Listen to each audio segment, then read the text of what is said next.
Now coming to the second case, जिसमें हम लोग सोर्स को स्टेशनरी रखेंगे एंड ऑब्जर्वर मूव कर रहा होगा, राइट। सोर्स अगर स्टेशनरी है मतलब कि velocity of source is equals to 0, तो आपके फॉर्मूले में आपको इतना आइडिया हो गया होगा कि जो राइट हैंड साइड का डिनोमिनेटर है उसमें वी एस के जगह 0 आएगा, देयरफॉर खाली v लिखा जाएगा and v is what, the speed of sound in the medium, okay.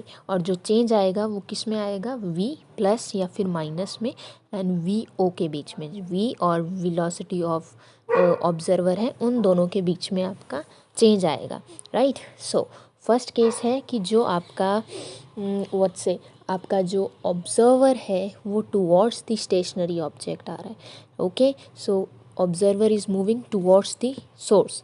हाँ, तो यहाँ पर क्या है, distance between the observer and source is decreasing and whenever the distance between source and observer decrease, तो आपका जो एपरेंट फ्रीक्वेंसी है वो ज़्यादा होती है as compare to original frequency, okay.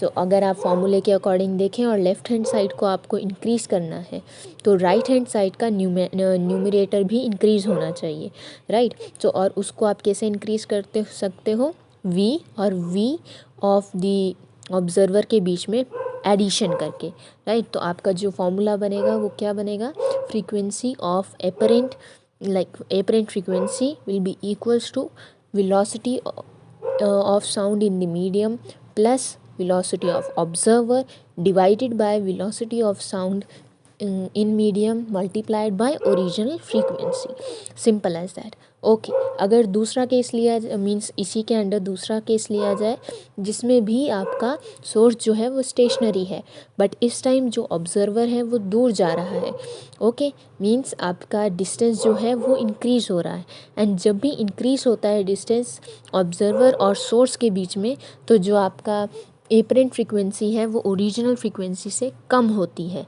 Apparent frequency कम होती है ओरिजिनल फ्रीक्वेंसी से अगर आपका डिस्टेंस जो है वो इंक्रीज़ हो रहा है, right.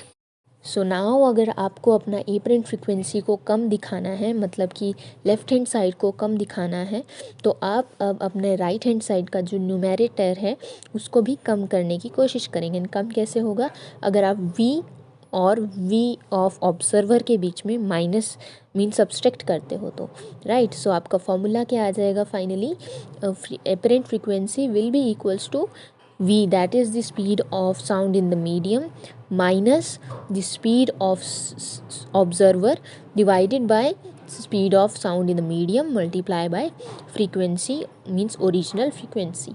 So simple as that. Now comes the most critical case, that is कि दोनों ही मूव कर रहे होंगे और वो हम अपनी नेक्स्ट ऑडियो में वीडियो में देखेंगे।